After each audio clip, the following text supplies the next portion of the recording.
अस्य श्री आद्यादिश्री महालक्ष्मी हृदयस्तोत्रमहामन्त्रस्य भार्गवऋषिः अनुष्टुबादिनानाछन्दासि आद्यादिश्री महालक्ष्मी सहित नारायणो देवता श्रीं बीजं ह्रीं शक्ति ऐं कीलकम् आद्यादिश्री महालक्ष्मी प्रासादसिद्ध्यर्थे जपे विनियोगः। ॐ आद्यादिश्री महालक्ष्मी देवतायै नमः। हृदयं श्रीबीजायै नमः। गुह्ये ह्रीं शक्त्यै नमः। पादयो बालायै नमः। मूर्धादिपादपर्यन्तं विन्यसेत्। ॐ श्रीं ह्रीं ऐं करतलकरप्यार्श्वायोः श्रीं अंगुष्ठाभ्यां नमः। ह्रीं तर्जनीभ्यां नमः। ऐं मध्यमाभ्यां नमः। श्रीं अनामिकाभ्यां नमः। ह्रीं कनिष्ठकाभ्यां नमः। ऐं करतलकरपृष्ठाभ्यां नमः। श्रीं हृदयाय नमः। ह्रीं शिरसे स्वाहा। ऐं शिखाय वौषट्। श्रीं कवचाय हुं। ह्रीं नेत्राभ्याौषट्। ऐं अस्त्राय फट्। भूर्भुवः सुवरों इति दिग्बन्धः।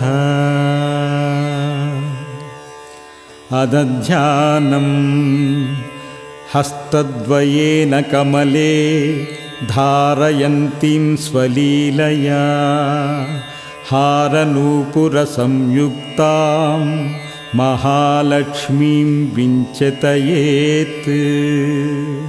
कौसेयपीतवसनामरवन्दनेत्रां पद्मद्वयाभयवरोद्यतपद्महस्ताम् उद्यच्छतार्कसदृशां परमां कसंस्थां ध्यायेदीदीशनीतपादयुगां जनत्रीं श्रीलक्ष्मी कमलधासिन्यै सिंहवाहिन्यै स्वाहा। पीतवस्त्रां सुवर्णाङ्गीं पद्महस्तद्वयान्वितां स्त्रीलक्ष्मीं ध्यात्वेति मन्त्रेण स भवेत् पृथिवीपतिः। मातुलुङ्गगता खेटे पाणौ प्रातञ्च बभ्रति नागलिङ्गञ्च मानञ्च बिभ्रति नृपमूर्धिनी। ॐ श्रीं ह्रीं ऐं वन्दे लक्ष्मीं पशिवमयीं शुद्धजाम्बूनदाम्भां तेजोरूपां कनकवसनां सर्वभूषोज्ज्वलाङ्गीं बीजापुरं कनककलेशं हेमपद्मं दधाना माद्यां शक्तिं सकलजननीं सर्वमाङ्गल्ययुक्तां श्रीमत्सौभाग्यजननीं स्तौमि लक्ष्मीं सनातनीं सर्वकामफलावाप्ति साधनैकसुखावहां सर्वामि नित्यं देवेशि त्वया प्रेरितमानसः त्वदाज्ञां शिरसाधृता भजामि परमेश्वरीं समस्तसमत्सुखदां महाश्रियं समस्तकल्याणकरीं महाश्रियं समस्तसौभाग्यकरीं महाश्रियं भजामह्यं ज्ञानकरीं महाश्रियम् विज्ञानसम्पत्सुखदां महाश्रियं विचित्रवाग्भूतिकरीं मनोरमाम् अनन्तसौभाग्यसुखप्रदायिनीं नमाम्यहं भूतिकरीं हरिप्रियाम् समस्तभूतान्तरसंस्थिता त्वं समस्तभक्तेश्वरि विश्वरूपे तन्नास्ति यत्त्वद्वतिरक्तवस्तु त्वत्पादपद्मं प्रणमाम्यहं श्री दारिद्र्यदुःखौघतमोनिहन्त्री त्वत्पादपद्मं मयि सन्निधत्स्य दीनातिविच्छेदनहेतुभूतै कृपाकटाक्षैरभिषिञ्च मां श्री विष्णुस्तुतिपरां लक्ष्मीं स्वर्णवर्णस्तुतिप्रियां वरदाभयदां देवीं वन्दे त्वां कमलेक्षणे अम्ब प्रसीद करुणा परिपूर्णदृष्ट्या मां त्वत्कृपाद्रविणगेहमिमं कुरुष्व अलोकय प्रणतहृद्गतशोकहन्त्री त्वत्पादपद्मयुगलं प्रणमाम्यहं श्री शान्त्यै नमोऽस्तु शरणागतरक्षणायै कान्त्यै नमोऽस्तु कमनीयगुणाश्रयायै शान्त्यै नमोऽस्तु दुरितक्षणकारणायै धात्र्यै नमोऽस्तु धनधान्यसमृद्धिदायै शक्त्यै नमोऽस्तु शशिशेखरसंस्थितायै रत्नै नमोऽस्तु रजनीकरसोदायै भक्त्या नमोऽस्तु भवसागरतारकायै स्तुत्यै नमोऽस्तु मधुसूदनवल्लभायै लक्ष्म्यै नमोऽस्तु शुभलक्षणलक्षितायै सिद्ध्यै नमोऽस्तु सुरसिद्धसुपूजितायै धृत्यै नमोऽस्तु मम दुर्गतिभञ्जनायै गत्यै नमोऽस्तु वरसद्गतिदायकायै देव्यै नमोऽस्तु दिवि देवगणार्चितायै भूत्यै नमोऽस्तु भुवनार्ति विनाशकायै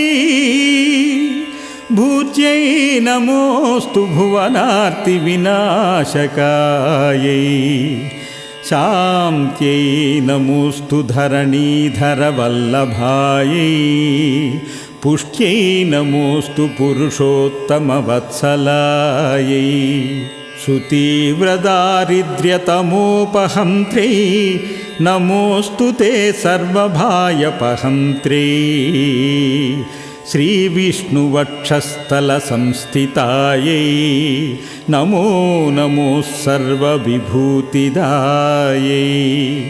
जयतु जयतु लक्ष्मीर्लक्ष्मीणालङ्कृताङ्गीं जयतु जयतु पद्मा पद्माभिवन्द्या जयतु जयतु विद्या विष्णुवामाङ्कसंस्था जयतु जयतु सम्यक् सर्वसम्पत्करश्री जयतु जयतु भद्रादेवी देवसङ्गाभिपूज्या जयतु जयतु भद्रा भार्गवी भाग्यरूपा जयतु जयतु निर्मलज्ञानविद्या జయతు జయతు సత్యా సర్వభూతాంతరస్థా జయతు జయతు రత్నగర్భాంతరస్థా జయతు జయతు శుద్ధా శుద్ధజాంబూనదాభా జయతు జయతు కాంతా మద్వాసితాంగీం జయతు జయతు శాంతా శీఘ్రమాగచ్చ సౌమ్యే యశ్చాకలాయ కమలోద్భవాద్యా రుద్రశ్చ శక్రప్రముఖాశ్చ దేవాః జీవంతి సర్వేపి సశక్తయస్తే ప్రభుత్వమాప్తా పరమాయుషస్తే ముఖబీజం ఓం హ్రీం హ్రీం అం అం యం దుం లం వం లిలేఖే నిఠలే విధిర్మమలిపిం విసృజ్యాంతరం త్వయా విలిఖితవ్యమేతదితి తత్ఫలప్రాప్తయే తదంతికఫలం స్ఫుటం కమలవాసినీ శ్రీరిమాం సమర్పయ సముద్రికాం సకలభాగ్య సంసూచికా పాదబీజం ఓం అం ఆం ఈం ఏం ఐం కం లం రం కలయాతే యథా దేవి జీవంతి సచరాచరా తదా సంపత్కరీ లక్ష్మీ సర్వదా సంప్రసీద మే యదా విష్ణుర్ధ్రువం నిత్యం స్వకాలం సన్యవేశయత్ తదైవ స్వకలాం లక్ష్మీమయీ సమ్యక్ సమర్పయ సత్యసౌఖ్యప్రదే దేవి భక్తనామభయప్రదే అచలాం కురయత్నేన కలాం మయి నివేశితాం ముదాస్తాం మత్పాలే పరమపదలక్ష్మీ సుటకలా సదా వైకుంఠ శ్రీర్నివసతు కలామే నయానయో వసేత్ సత్యే లేకే మమ వచసి లక్ష్మీర్వరకలా శ్రియశ్వేతద్వీపే నివసతు కలామే స్వకరయోః నేత్రబీజం ఓం ఘ్రాం ఘ్రీం ఘ్రీం ఘ్రౌం ఘ్రోం ఘ్రౌం ఘ్రం గ్రహ తావన్నిత్యం మమాంగేషు క్షీరాబ్దౌ క్షీరాబ్దౌ శ్రీకళా వసేత్ సూర్యచంద్రమసౌ యావత్తావలక్ష్మీపతిశ్రియౌ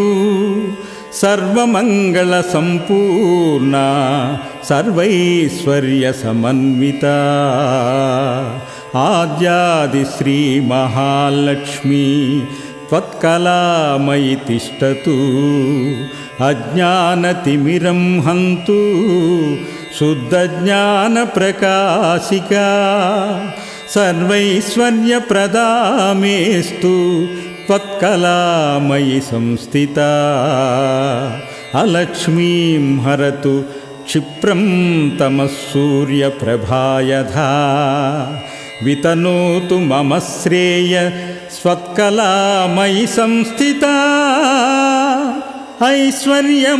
ఐశ్వర్యమంగళోత్పత్తి స్వత్కళాయాం నిధీయతే मयि तस्मात् कृतार्थोऽस्मि प्रातमस्मि स्थितेस्तव भवदावेशभाग्योर्हो भाग्यावावस्मि भार्गवी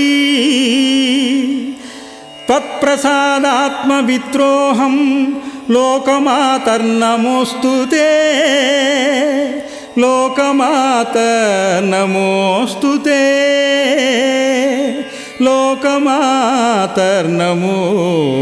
लोकमातर्नमोऽस्तु ते पुनासि मां त्वत्कल्पयैव यस्मा ततः समागत्य ममाग्रतस्त्वं परं पदं श्रीर्भव सुप्रसन्ना मय्यच्युतेन प्रविशादलक्ष्मी श्रीवैकुण्ठस्थिते लक्ष्मी समागच्छ सन्निधिं नारायणेन सह मां कृपादृष्ट्यावलोकय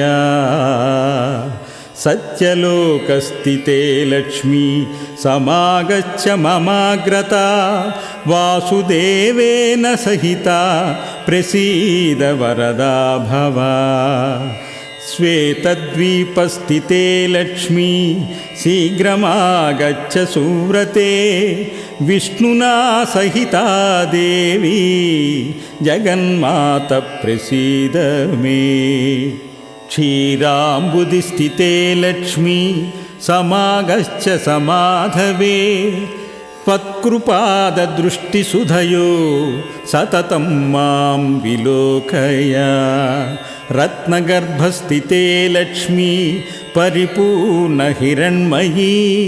समागच्छ समागच्छ सित्वा सुपुरतो मम स्थिरा भव महालक्ष्मी निश्चला भव निर्मले प्रसन्नकमले देवी प्रसन्नहृदया भव श्रीधरे श्रीमहालक्ष्मी त्वदन्तं स्तं महानिधिं शीघ्रमुद्धृत्य पुरतः प्रदर्शय समर्पय वसुन्धरे श्रीवसुदे वसुद्रोग्धिकृपामयी त्वत्कुक्षिगतः सर्वस्वं शीघ्रं मे सम्प्रदर्शय विष्णुप्रिये रत्नगर्भे समस्तफलदे शिवे त्वद्गर्भगत हेमादीन् सम्प्रदर्शय दर्शय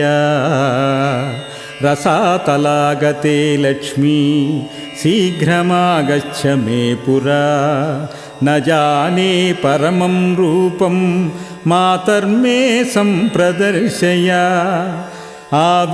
आविर्भवमनोवेग शीघ्रमागच्छ मे पुरः मा वत्सैर्भैर्विहेत्युक्ता कामाङ्गौरिव रक्ष मां देवी शीघ्रं ममागच्छ धरणीगर्भसंस्थिते मातस्तद्भृत्यद्भृत्योऽहं मृगये त्वां कुतूहलात् उत्तिष्ठ जागृहि मयि समुत्तिष्ठनुजागृहि अक्षयान् हेमकलशान् सुवर्णेन सुपूरितान् निक्षेपान् मे समाकृष्य समुद्धृत्य ममाग्रता समुन्नतानना भूत्वा सम्यक् देहि धरातलात् मत्स्यन्निधिं समागच्छ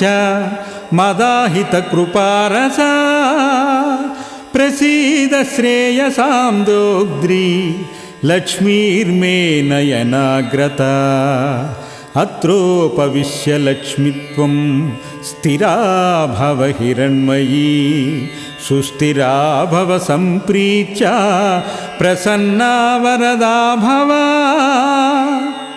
आनीतां स्तुत्वया देवी निधीन्यै सम्प्रदर्शय अध्यक्षणेन सहसा दत्वा संरक्ष मां सदा मयि तिष्ठ तथा नित्यं यथेन्द्रादिदिषु तिष्ठसि अभयं कुरु मे देवी महालक्ष्मी नमोऽस्तु ते। समागच्छ महालक्ष्मी शुद्धजाम्बूनदस्थिते प्रसीद पुरस्थित्वा प्रणतं मां विलोकय। लक्ष्मीर्भुवङ्गता भासि यत्र यत्र हिरण्मया तत्र तत्र स्थिता त्वं मे तव रूपं प्रदर्शय। क्रीडन्ती बहुधा भूमौ परिपूर्णकृपामयी मम मूर्धविते हस्ता मविलम्बितमर्पय। फलभाग्योदये लक्ष्मी समस्तपुरवासिनी प्रसीद मे महालक्ष्मी परिपूर्णमनोरथे। अयोध्यादिषु सर्वेषु नगरेषु समास्थिते वैभवैर्विविधुर्युक्तै समागच्छ मुदान्विते। समागच्छ समागच्छ ममाग्रे भव सुस्थिरा। करुणारसनिष्पन्ना नेत्रद्वयविलासिनी सन्निधस्य महालक्ष्मी त्वत्पाणिं मम मस्तके। करुणासुधया मां त्वमभिषच्च स्थिरं कुरु। सर्वराज्यगृहे लक्ष्मी समागच्छ बलान्विते। स्थित्वा सुपुरुतो मेद्य प्रसादेन भयं कुरु। सादरं मस्तके हस्तं मम त्वकृपयार्पय। सर्वराजस्थिते लक्ष्मी त्वत्कलामय तिष्ठतु। आद्यादिश्रीमहालक्ष्मी विष्णुवामाङ्कसंस्थिते प्रत्यक्षं कुरु मे रूपं रक्ष मां शरणागतं। प्रसीद मे महालक्ष्मी सुप्रसीद महाशिवे। अचला भव सुप्रीता सुस्थिरा भव मद्गृहे। यावत् तिष्ठन्ति वेदाश्च यावच्चन्द्रादिवाकरौ यावद्विष्णुश्च यावत् त्वं तवात्कुरु कृपां मयि। चान्द्रीकला यथा शुक्ले वर्धते सा दिने दिने तथा दया ते मय्येव वर्धतामभिवर्धिताम्। यथा वैकुण्ठनगरे यदा वै क्षीरसागरे तदा मद्भवने तिष्ठ स्थिरं श्रीविष्णुना सह। योगीनां हृदये नित्यं यथा तिष्ठसि विष्णुना तदा मद्भवने तिष्ठ स्थिरं श्रीविष्णुना सह। नारायणस्य हृदये भवति यथास्ते नारायणोऽपि तव हृत्कमले यथास्ते। नारायणस्त्वमपि नित्यविभूतदैव ततो स्थितां हृदि ममापि दयान्वितो श्रीः। विज्ञानवृद्धिं हृदये कुरु श्री। सौभाग्यवृद्धिं कुरु मे गृहे श्री। दयासुवृष्टिं कुरुतां मयि श्री। सुवर्णवृष्टिं कुरु मे करे श्रीः। समान्त्यजेतश्रितकल्पवल्ली सद्भक्तिचिन्तामणिकामधेनो। समाञ्चजेधा भव सुप्रसन्ना गृहे कलत्रेषु च पुत्रवर्णे। कुक्षिबीजम् ॐ अं आं ईं ऐं ऐं आद्यादिमाये त्वमाजाण्डबीजम् त्वमेव साकारनिराकृती त्वं। त्वया धृतश्चाब्जभवाण्डसङ्घा चित्रं चरित्रं तव देवि विष्णु।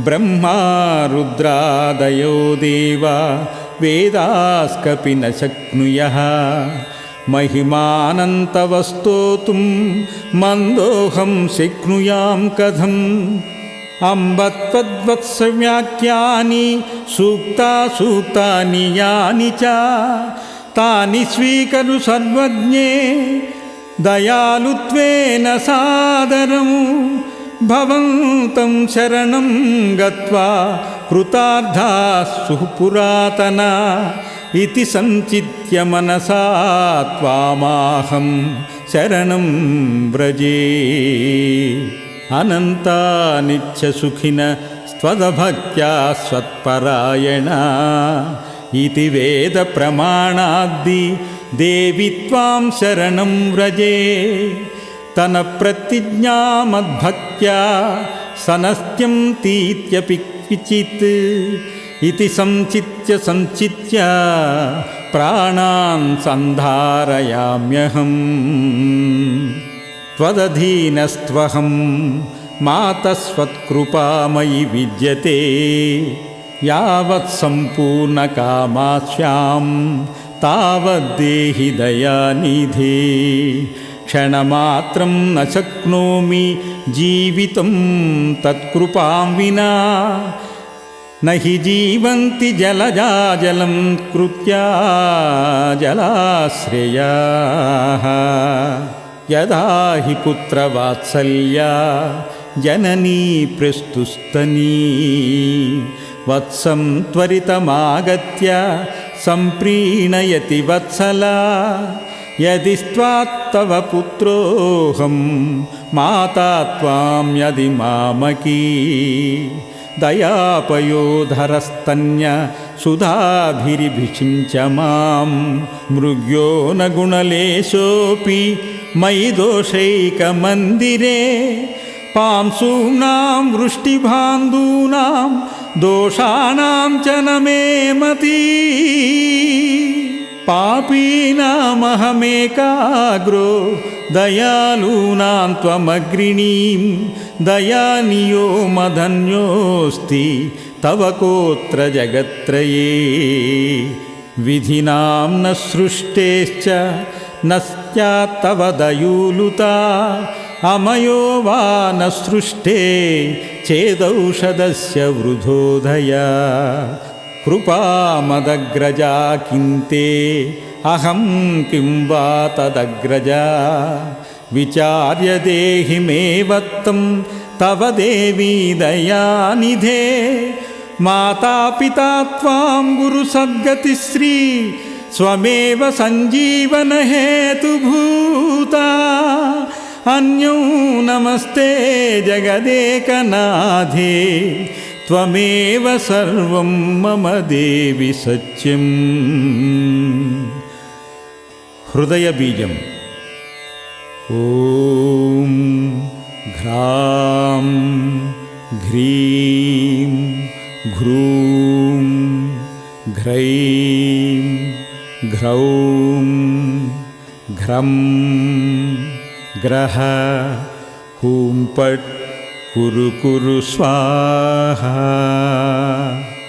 आद्यादिलक्ष्मी भव सुप्रसन्ना विशुद्धविज्ञानसुखैकद्रोग्ध्री अज्ञानहन्त्री त्रिगुणातिरिक्ता प्रज्ञाननेत्रे भव सुप्रसन्ना अशेषवाग्जाड्यमालापहन्त्री नवं नवं सुषुषु वाक्यदायिनी ममैव जिह्वाग्रसुरङ्गनर्तिनी भवप्रसन्नवदने च मे श्रीः समस्तसंवत्सु विराजमाना समस्ततेजोषु विभासमाना विष्णुप्रिये त्वं दीप्यमाना वाग्देवता मे वदने प्रसन्ना सर्वप्रदर्शे सकलार्ददे त्वं प्रभासुलावण्यदयापद्रोग्धी सुवर्णदे त्वं सुमभीभवश्री हिरण्मयी येन ये प्रसन्ना सर्वार्धदा सर्वजगत्प्रसूति सर्वेश्वरी सर्वभयापहन्त्री सर्वोन्नतत्वां सुमुखी च नश्री हिरण्मयी मे भव सुप्रसन्ना समस्तविघ्नौघ विनाशकारिणी समस्तभक्तोद्धरणे विचक्षणा अनन्तसम्मोधसुखप्रदायिनी हिरण्मयी मे नयने प्रसन्ना देवी प्रसीद दयनीयतमाय मह्यं देवादिनाथ भवदेवगणादिवन्द्ये मातः सदैव भवसन्निहितादृशोर्मे पच्चासमं मम मुखे भव सुप्रसन्ना मामत्सभैरभयदानकरोर्पितस्ते मौळौ ममैति मयदीनजनानुकम्पे मातः समर्पय मुदा करुणाकटाक्षा माङ्गल्यबीजमिह न सृज जन्ममातः कंठबीजम् ॐ श्रां श्रीं श्रूं श्रैं स्रौं श्रं कटाक्ष इह कामधुक् तव मनस्तु चिन्तामणि करस्सुरतरुः सदा नवदिस्त्वमेवेन्दिरे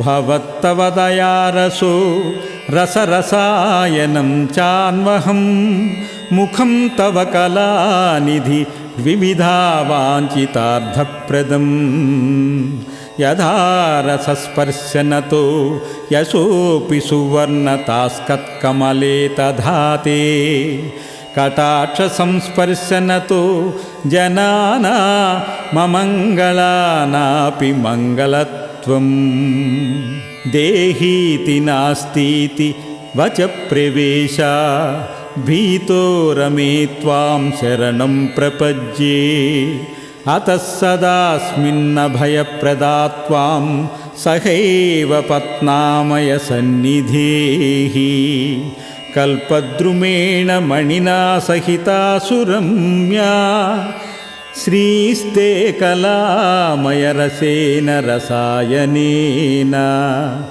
आस्तामतो मम च दृक्करपाणिपादा सृष्ट्या सुवर्ण वपुषुः पुष्करङ्गमास्युः आद्यादिविष्णो स्थिरधर्मपत्नी त्वमम्ब पद्मास्त्रदेहि आद्यादिलक्ष्मी त्वदनुगृहेण पदे पदे मे निधिदर्शनं स्यात् आद्यादिलक्ष्मी हृदयें पटध्य स्वराजलक्ष्मीमचलां तनोति महोदरिद्रोऽपि भवेद्धनाढ्या तदन्वये स्त्रीस्थिररतां प्रयाति यस्या स्मरणमात्रेण तुष्टा स्याद्विष्णुवल्लभा तस्याभीष्टं ददात्यासु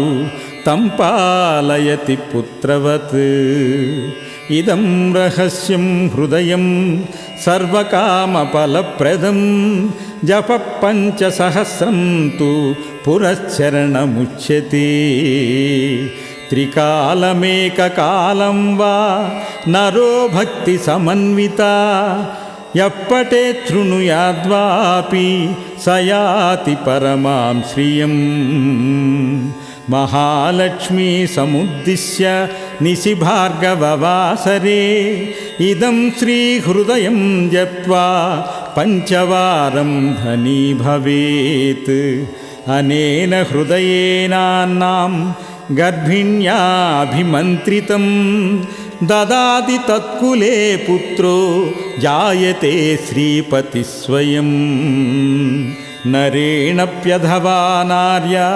लक्ष्मीहृदयमन्त्रिते जले पीते च तद्वंशे मन्दभाग्यो न जायते ययस्वयुग्मासितशुक्लपक्षे रमोत्सवे सन्निहिते च भक्त्या पठेत्तदैकोत्तरवारवृद्ध्या लभेत सौवर्णमयीं सुवृष्टिं य एकभक्त्या नृहमेकवर्षं विसुप्तदीस्तपति वारजापि समन्दभाग्योऽपि रमाकटाक्षा भवेत् सहस्राक्षशताधिकश्रीः।